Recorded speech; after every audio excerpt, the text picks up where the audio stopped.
Head অফিসের বড়বাবু লোকটি বড় শান্ত। তার যে এমন মাথার ব্যামো কেউ কখনো জানতো?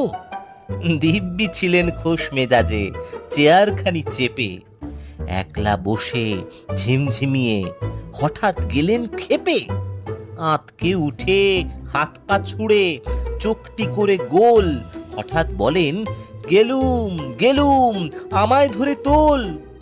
তাই শুনে কেউ বদ্যি ডাকে, কেউ বা হাঁকে পুলিশ, কেউ বা বলে কামড়ে দেবে, সাবধানেতে তুলিস।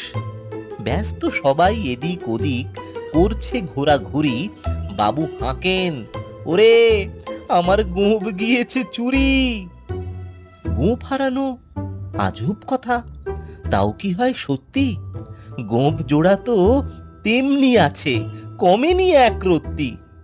সবাই তারে বুঝিয়ে বলে, সামনে ধরে আয় না, মোটেও গোঁফ হয়নি চুরি, কখনো তা হয় না। রেগে আগুন, তেলে বেগুন, তেড়ে বলেন তিনি, কারোর কথার ধার ধারি নে, সব বেটাকেই চিনি। নোংরা ছাঁটা খ্যাংরা ঝ্যাঁটা বিচ্ছিরি আর ময়লা, এমন গোঁফ তো রাখতো জানি শ্যাম বাবুদের গয়লা।